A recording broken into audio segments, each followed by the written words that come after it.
He was a billionaire who had given up on life, until a single mother's secret in a city park brought him back from the brink.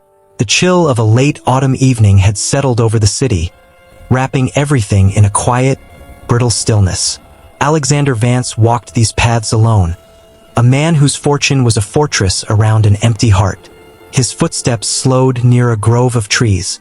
Under the hazy glow of a street lamp, he saw her. A woman with tired eyes and a worn jacket sat on a bench. Two small children huddled close to her for warmth. In her hands was a single paper-wrapped burger, which she carefully divided into 3 equal portions. She gave the 2 largest pieces to the children, keeping the smallest for herself.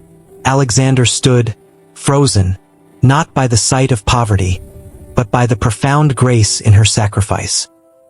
He watched as the little girl, Lily, looked up at her mother, Sarah. "Mama," she whispered, "are you sure you're not hungry?"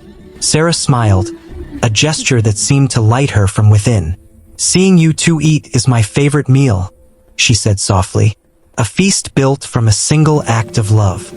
He followed them at a distance, his expensive shoes silent on the pavement. Their journey ended not at an apartment, but in a dimly lit alley behind a row of closed shops. There, tucked away, was an old, rust-spotted van.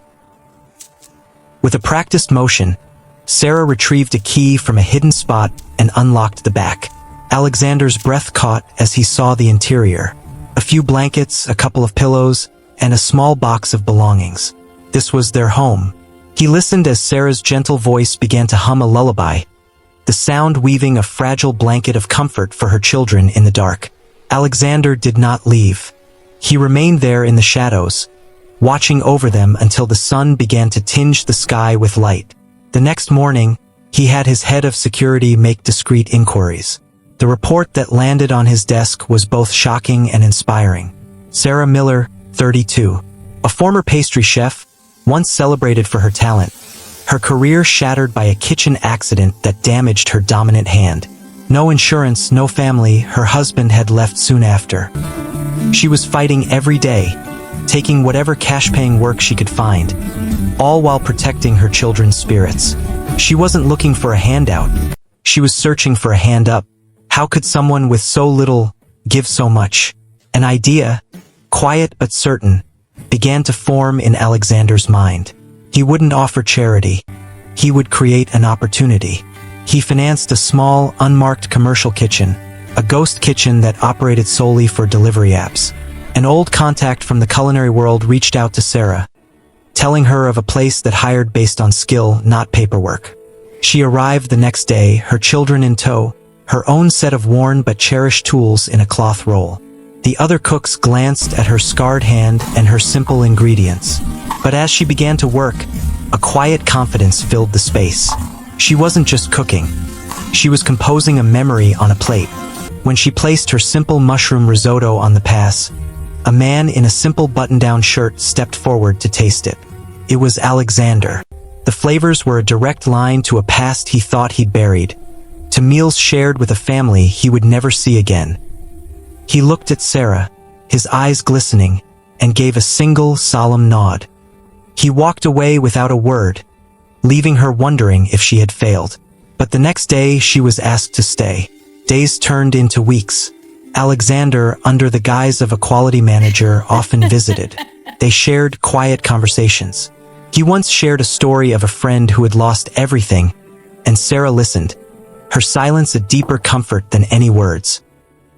The next morning, she arrived early and made a soup, a simple, clear broth with root vegetables, a recipe her own mentor had called soup for a heavy heart. She left it for him without a note. When Alexander tasted it, he was transported. It was the exact recipe his wife had made for him during a time of great sorrow. Just as hope began to feel solid, a knock came at the kitchen door. 2 social workers stood there. An anonymous complaint had been filed. They asked where she lived, about her income.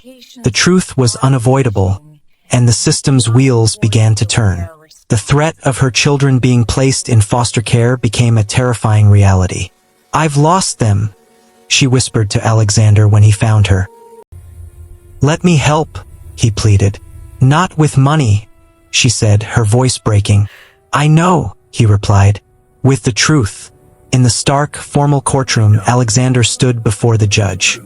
Your Honor, he said, his voice firm, I can provide a stable home. I am a permanent part of their lives. The judge peered over his glasses. And what is your relationship to Ms. Miller? Alexander did not hesitate. He looked at Sarah, a silent promise passing between them. She is my fiancée. The word hung in the air, a necessary fiction that held their future in its balance. Sarah confirmed it with a steady yes, Your Honor. The children would stay with their mother. Outside, she stared at him. Why would you do that? You barely know us. Alexander's gaze was unwavering. I know everything I need to. The world has taken enough from you. It won't take this.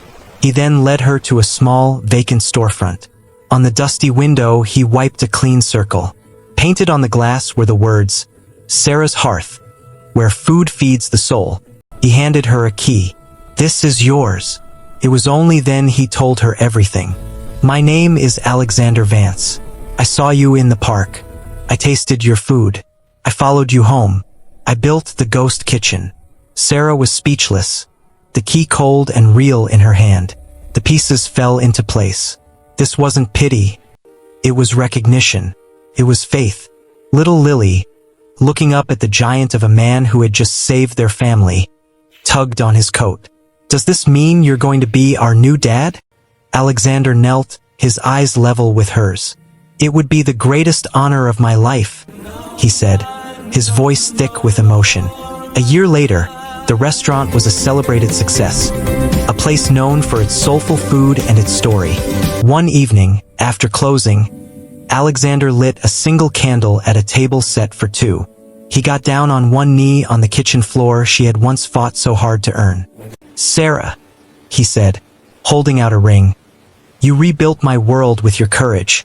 Will you let me spend my life helping you build yours? Through happy tears, her answer was a soft, sure, yes. The family of four laughing together. This story reminds us that our greatest purpose is often found in lifting up others. If this tale of second chances and quiet strength resonated with you, please show your support by liking this video and subscribing to Human Soul Kindness for more stories that celebrate the light in humanity.